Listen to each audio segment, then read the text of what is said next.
Supplementary তালিকা কমিশনের। সোমবার ও শুক্রবার তালিকা প্রকাশ কমিশনের। এখনো পর্যন্ত 40,000 বুথের অ্যাডজুডিকেশন নিষ্পত্তি। আমাদের সঙ্গে রয়েছেন প্রতিনিধি সোমরাজ। শুক্রবার প্রকাশ হয়নি ভোটার লিস্ট এবং আগামীকালই ভোটার লিস্ট প্রকাশ করা হবে। কখন এই ভোটার তালিকা প্রকাশ করবে কমিশন?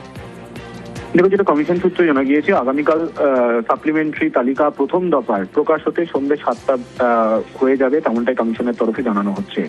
এবং সেই তালিকা 7টার পর প্রকাশ করার পর বিভিন্ন জেলাশাসকদের পাঠিয়ে দেওয়া হবে ছাপানোর জন্য, এবং তারপর জেলাশাসকরা বুথে বুথে সেই লিস্ট টাঙিয়ে দেবে। এই যে প্রথম দফার যে সাপ্লিমেন্টারি তালিকা, সেখানে যেটা কমিশন সূত্রে এখনো পর্যন্ত জানা যাচ্ছে যে জুডিশিয়াল অফিসাররা এখনো পর্যন্ত যে 27 লক্ষেরও বেশি অভিযোগের নিষ্পত্তি করেছেন, সেই সংখ্যক অভিযোগের নিষ্পত্তির তালিকা সাপ্লিমেন্টারি তালিকা আকারে প্রথম দফায় প্রকাশ করা হবে আগামীকাল সন্ধ্যে 7টার পর, এবং তারপর ফের শুক্রবার ও তালিকা প্রকাশ করা হবে নির্বাচন কমিশনের তরফে দ্বিতীয় দফা সাপ্লিমেন্টারি তালিকা, এবং তারপর থেকে প্রত্যেক সপ্তাহে শুক্রবার করেই সাপ্লিমেন্টারি তালিকা প্রকাশ করা হবে বলে নির্বাচন কমিশন সূত্রে জানা যাচ্ছে। এবং এই যে প্রথম দফার যে সাপ্লিমেন্টারি তালিকা আগামীকাল সন্ধ্যে 7টার পর প্রকাশ করা হবে, সেই সাপ্লিমেন্টারি তালিকায় দুটি কলম থাকবে, একটি অ্যাডিশন, একটি ডিলিশন। এবং সেক্ষেত্রে তার পরবর্তীতে যারা ডিলিশন ক্যাটাগরিতে থাকবেন বা অ্যাডিশন ক্যাটাগরিতে থাকবেন, উভয়রাই ট্রাইব্যুনালে আবেদন করতে পারেন। যদি তারা মনে করেন যে ভোটার তালিকা যারা ডিলিশন ক্যাটাগরিতে থাকবেন, তারা যদি মনে করেন ভোটার তালিকা অন্তর্ভুক্তি তারা হতে চান, তাহলে তারা ট্রাইব্যুনালে আবেদন করতে পারবেন। বা যারা অ্যাডিশন ক্যাটাগরিতে আছেন, মনে করছেন যে তারা অ্যাডিশন ক্যাটাগরিতে থাকার যোগ্য নয়, তাহলে তারা ভোটার তালিকা থেকে বাদ দেওয়ার জন্য ট্রাইব্যুনালে আবেদন করতে পারবেন। ইতিমধ্যেই নির্বাচন কমিশন ট্রাইব্যুনাল গঠন করেছে। 19 জন প্রাক্তন বিচারপতির নেতৃত্বে ট্রাইব্যুনাল গঠন হয়েছে।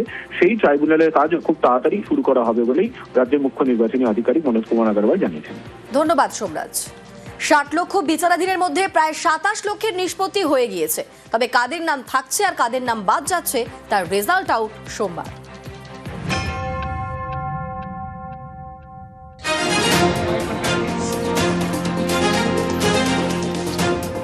ফেব্রুয়ারি রাজ্যে প্রথম ভোটার তালিকা প্রকাশ করে নির্বাচন কমিশন, আর 20 মার্চ অর্থাৎ শুক্রবার প্রথম সাপ্লিমেন্টারি তালিকা প্রকাশ হওয়ার কথা ছিল, কিন্তু তা হয়নি। 23 মার্চ অর্থাৎ সোমবার প্রথম সাপ্লিমেন্টারি লিস্ট প্রকাশ হওয়ার কথা। এরপর থেকে প্রতি শুক্রবার সাপ্লিমেন্টারি ভোটার লিস্ট প্রকাশ করবে কমিশন। 28 ফেব্রুয়ারি প্রথম ভোটার তালিকা প্রকাশের পর দেখা যায় বিচারাধীনের সংখ্যা 60,06,675। শুক্রবার পর্যন্ত 27,23,000 নামের নিষ্পত্তি হয়ে গেছে। এর ভিত্তিতে সোমবার তালিকা প্রকাশ হওয়ার কথা। এর মধ্যে অন্তত 8 লক্ষের নাম বাদ যেতে পারে। যাদের নাম বাদ যাবে তারা আবেদন জানাতে পারবেন ট্রাইব্যুনালে। সুপ্রিম কোর্টের নির্দেশে 23 জেলার জন্য প্রাক্তন বিচারকদের নেতৃত্বে 19টি ট্রাইব্যুনাল গঠন করা হয়েছে।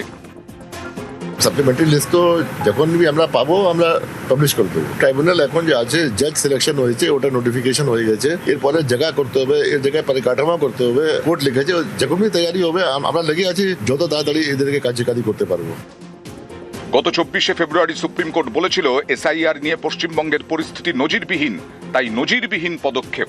এরপরই সুপ্রিম নির্দেশে বাংলার এসআইআর এর কাজ খতিয়ে দেখছে বিচার বিভাগ।